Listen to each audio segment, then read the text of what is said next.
Hej Signe B. Jeg laver lige en ny video. Der er stadig mange, der har lidt problemer i forhold til at slå op i ordbogen. Så derfor har I 11 sætninger i dag. Nikolaj han har delt dem ud til jer, hver en. I skal skrive jeres navn på, og så skal der lige, det er vigtigt, det er med blokbogstaver, fordi der er nogen, hvor jeg retter, hvor jeg ikke kan se, hvem det er. Og det er lidt vigtigt. Hvis vi kigger på den første etteren, så står der, vi besøger dig.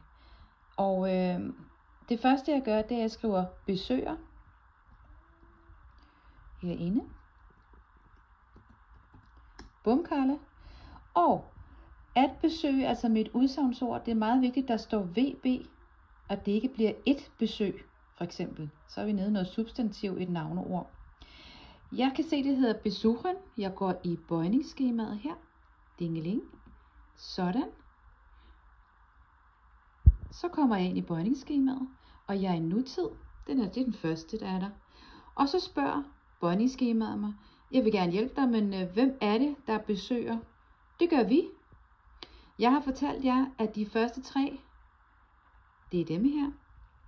Ich, du, RCS, nu bliver det utydeligt. De første 3 er ental. De sidste 3 nederste, wir, ihr og sie, det er flertal. Nu står der, vi besøger jer, så nu ved jeg, at det er de 3 sidste. Denne her hedder vi, altså wir, I, ihr og de, sie. Det kan også være de, når man taler høflighed.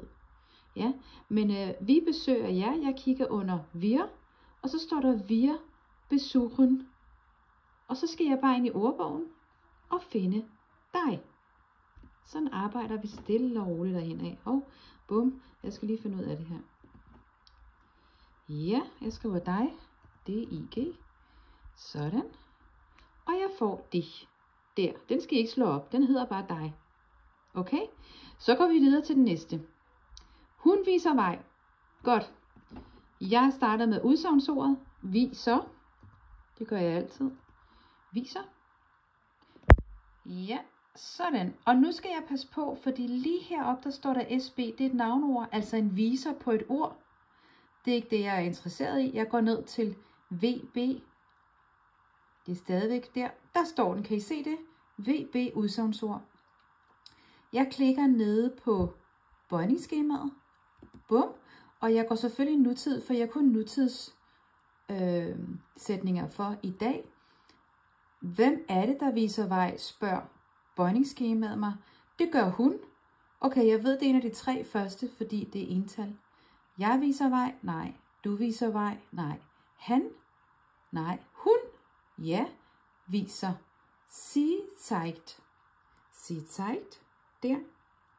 Læg mærke til, hvordan jeg siger zeigt, for det er et Z. Det er ikke et S. Meget tydeligt Z. Godt. Sie zeigt. Fint. Så går jeg op igen, for jeg skal jo finde vej. Så skriver jeg vej. Det er bare sådan, man gør hele tiden. Hele tiden arbejder vi sådan her. Vej. Det er jo så et substantiv, altså en vej, navneord. Ja, og jeg finder bare vej. Det hedder Weg. Tak for det. Sie zeigt Weg. Nu kommer den næste og sidste, jeg lige skal vise jer, inden I selv går i gang. Ja, det er den, der hedder, han køber pølser med ketchup. Yes. Jeg siger jo køber. Køber. Yes. Bum. Og jeg kigger, at det ikke er en køber, men at jeg går ned i verbum. Igen vigtigt. Købe. Udsagnsord. Altid tjek det. Der står kaufen. Det er perfekt. Jeg trykker på bøjningsskemaet. Yes, jeg går i nutid. Og så hvem er det, der køber? Det gør han. Der er. Ental. Er kauft. Er kauft. Okay. Hvad køber han? Han køber pølser. Han køber pølser. Det er et navneord, men der er flertal på. Det er ikke en pølse, der er flere pølser. Så jeg finder navneordet her. Der står navneordet. Kan I se det? Jeg klikker på Wurst, og så er jeg nødt til at kigge i mit bøjningsskema under flertal. Der er kauft. Würste. Der skal ikke være det der die eller kein foran. Det skal jeg bruge til noget andet en anden gang. Men Würste. Læg mærke til, at navneordet er med stort W ved alle navneord. Okay, det er meget vigtigt. Men en pølse her, flere pølser. Han køber jo pølser. Kauft Würste. Okay, og med ketchup. Så slår man bare med op. Så sagde jeg det. Med. Bum, Carla. Der, midt. Det er bare det. Og så ketchup. Det staves ligesom på dansk, men vi kan godt tage den. Ketchup.